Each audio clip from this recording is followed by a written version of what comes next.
I'm Faith and I am a multimedia student at High Plains Technology Center, and welcome back to our news show. This year, we have a lot of news stories to show y'all, but first, we'll get started with Destiny Thompson. So, Destiny, can you tell us what you did for this video? So I went and interviewed Miss Borden, and then I edited her interview a little bit, then I put pictures in to show what all we actually did during the Life Happens. All right, thank you. I guess it's time to go see how that video turned out. Hi, I'm Darla Borden, and I am the Academic Center Coordinator at High Plains Technology Center. Life Happens is an event that we put on every year for our students to get a taste of life, what really happens out there, what you have to pay for, the things you have to do, how you survive on that paycheck that you get each month. Most of the students said that they thought they would try to save and invest. Several students said they definitely would think before they had children to try to make sure that they could, handle the finances of that situation. I think the favorite part overall was that we had a highway patrolman walking around that was giving tickets. We had several different booths this year. The first thing students had to do was go to the bank after they got their pay stub, set up their bank account. Their pay stubs also are based on their career pathways here at High Plains. It is more personalized than the Life Happens events or reality checks that other schools do, where you just randomly draw what your career is. It's actually based on what students are studying. So it makes it a little more personal. They go secure housing. Real Estate Solutions came, helped with that. They had 4 people here. After that, the students would go secure their vehicles. Barbara Dyson Ford came. So students would secure their vehicle, what their payment was on that. Go straight to the insurance, which was State Farm, Kevin Kanzler. After that, they would get groceries. If their marital status also included children, then they had to secure daycare. They would take care of that. They got broadband services from Pioneer. Northwest Electric provided the utilities. They would have to go to that booth to secure utility. At the end, we also have an SOS booth because sometimes you get in a situation you just don't have enough money to make it to the end of the month. So they were there to help. You could trade in your car for a lesser car payment, or you could secure a loan to try to get by. So I think there were a lot of financial lessons throughout the whole program. Welcome back. I am here with Yandy Cassio from Sharon Mutual High School. So, Yandy, can you tell me what you did for this video? For this video, I helped write down questions that we had to ask, and then I helped film. So, I had to set up the tripod, and I screwed the camera onto the tripod, and I helped videoed. And right now we're editing the video, we're cutting parts out of it, and we're adding B-roll.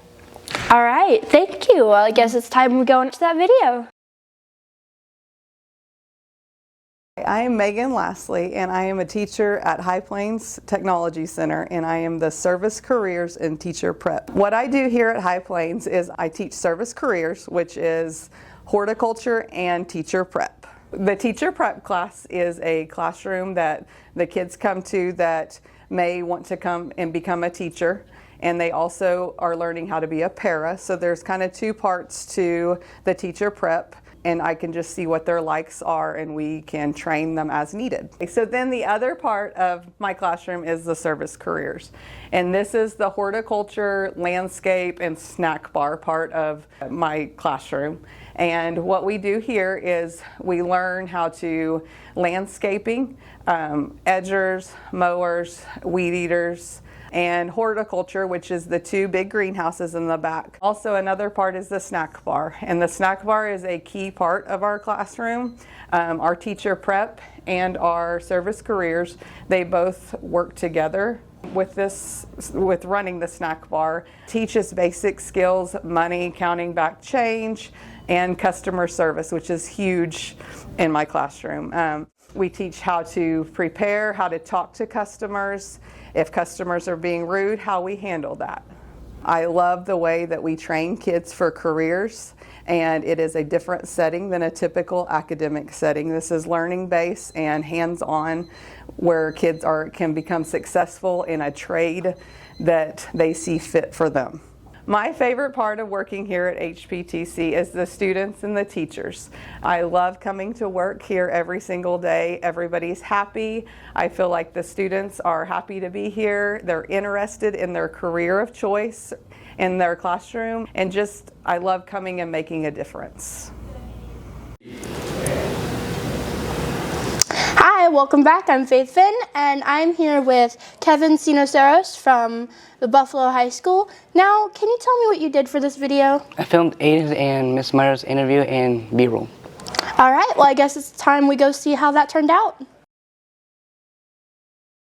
Hi, I'm Aiden Terry, a multimedia student, and here is our instructor, Miss Meyer, and we are going to be talking about the new news show. Hi, Miss Meyer. Hi, it's good to be here. So, your class is putting on this news show. What is it? So, we started this last year, High Plains Technology Center News, Hptc News, and I actually will be having two different shows. One my afternoon students are putting it on, and another one my morning students are putting it on.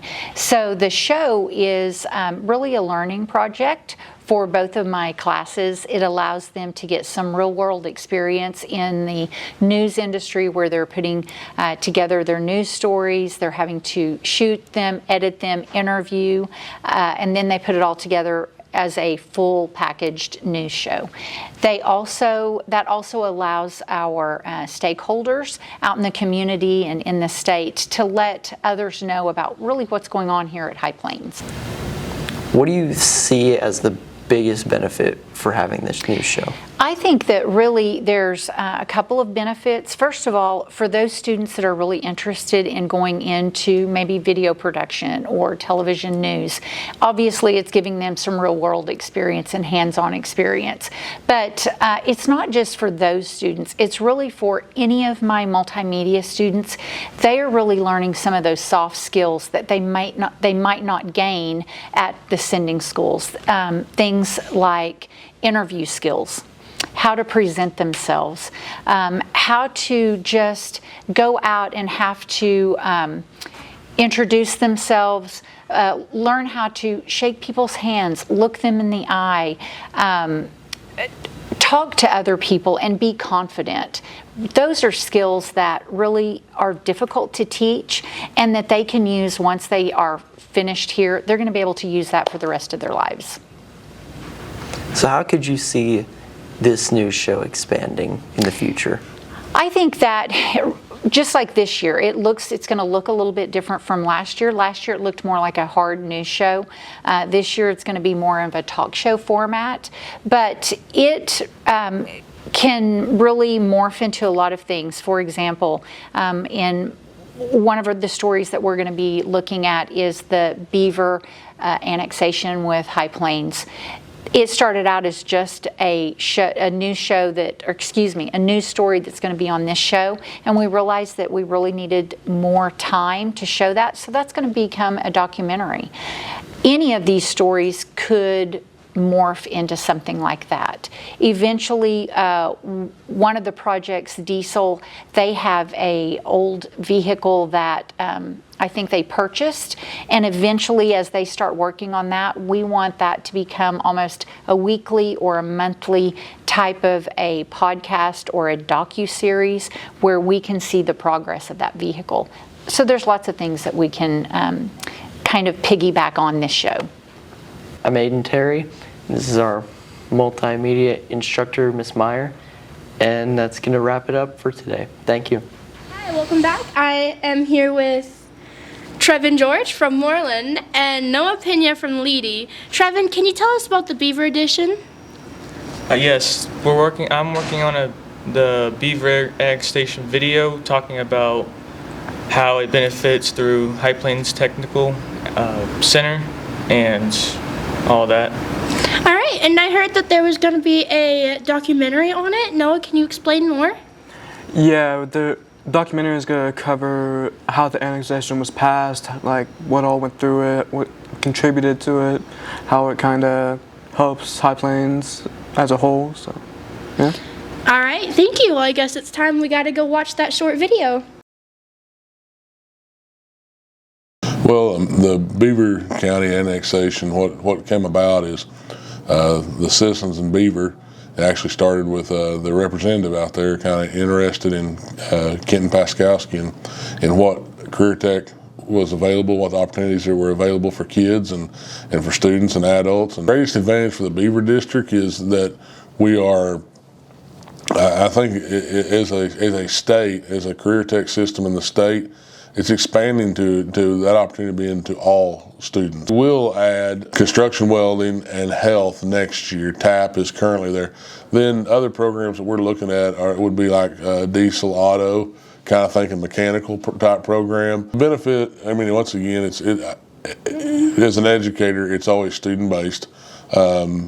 It's benefit to kids. That's the benefit. It's been a great thing for High Plains to be a part of. I said earlier, I've done several of these, and that just the momentum and the simplicity of how the people in Northwest Oklahoma operate, and in Beaver County, you know, it's refreshing because it's what I believe. It's the reason I raised my kids here.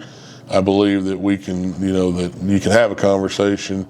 We can agree to disagree sometimes, but we do things for the betterment of our area and still do that in a respectful manner. So it's been fun to work with that county. Welcome back. I'm with Taylor Thompson today.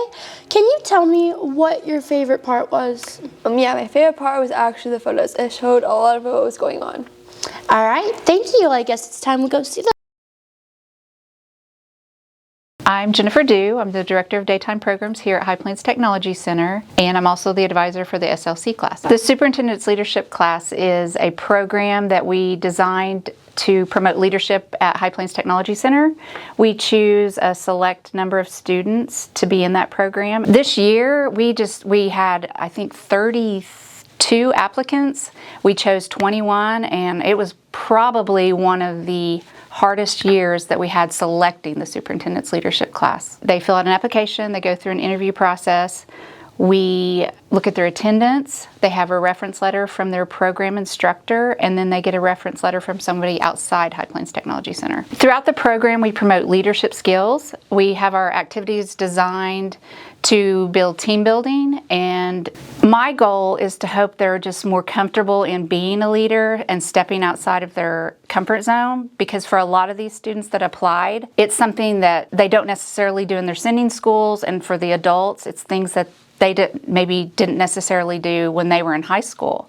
So just taking that step to apply is outside their comfort zone. So then we want to put them in situations to further challenge them and develop those leadership skills. I think the greatest benefit for these students is just getting to know different people, being exposed to things that maybe necessarily, some of them may not have even left Woodward before. I mean, we've had students go on these field trips and activities, and they may not have been to Oklahoma City. They may have never been. One year we went to a Thunder game. A lot of them had never been to a Thunder game. A lot of them, you know, when you go to a restaurant and you have forks and knives and spoons everywhere, they've never been exposed to that. So I just hope that out of this program they get just experiences, life experiences. Hi, welcome back again. I'm Faith N. From the multimedia class at High Plains Technology Center. I'm here with Gabe Porter. Can you tell us a bit about what you did? So we were instructing the little kids, and we were showing them what we do here, just something we do here at multimedia at High Plains Technology Center. We were just showing them along the lines of the drone technology we do, and so that was a little of controlling the drone and showing them our drone cameras. That's nice. Did you have a favorite part? The favorite part is probably when I'd show them a trick, because then they'd be like, whoa, how did you do that? All right, well, let's see if we can go watch that video real quick. Porter, a multimedia student here at High Plains Technology Center, and I'm with our instructor here, Leanne Myers. Thank you for coming. Thanks. So what was the family book fair at Horace Mann?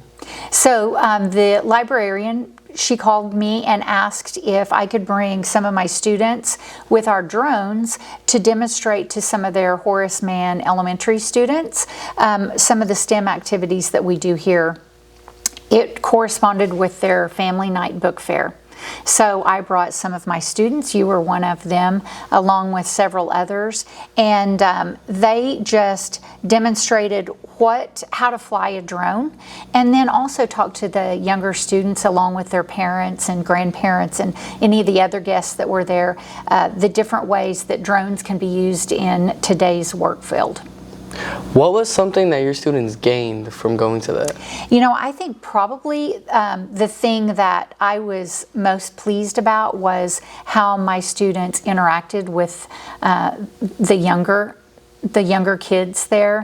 One of my adult students that went with us, he was just Tom Kozel. He was just amazing with the young ones. He got down on his knees and he really interacted with them. And even though they couldn't fly the drones, he really instructed them on how to fly them and what all of the different controllers did to control the drone, the safety procedures, and some of that. So I think just that public speaking experience, that they really gained a lot there. Thank you so much. I'm Gabriel Porter, and this is Leanne Myers. Thank you. Hi, welcome back. I'm Faith Finn, here with Braxton Irwin from Fargo Gage High School. Now, can you tell us a bit about what you did?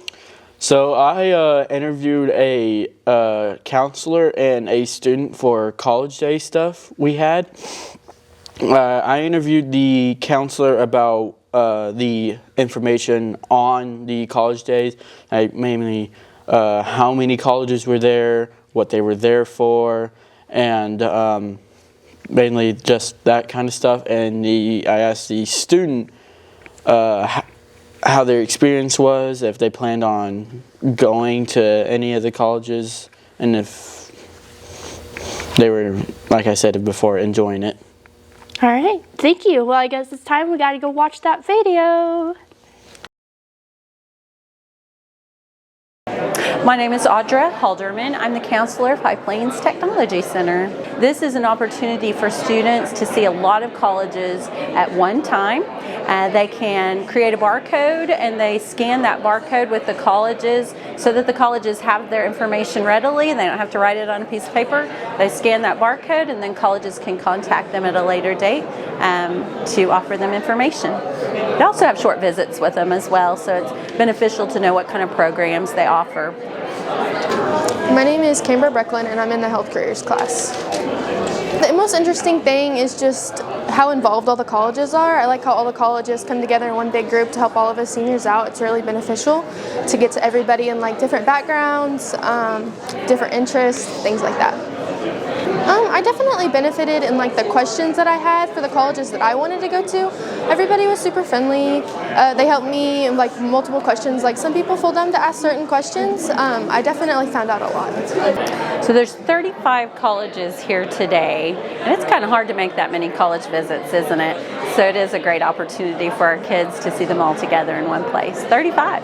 I believe there are 11 schools. So juniors and seniors, that's not a stressful time of life, it's an exciting time of life, I would say, and they're trying to decide on their next steps to adulthood. And so what they have to do is think, is college right for me? Is what I want to do? Does it require college education? And if it does, then they need to make contacts with these schools to see what's most affordable for them, what offers them the best program that they might be interested in, and start making those plans right now as a junior or senior.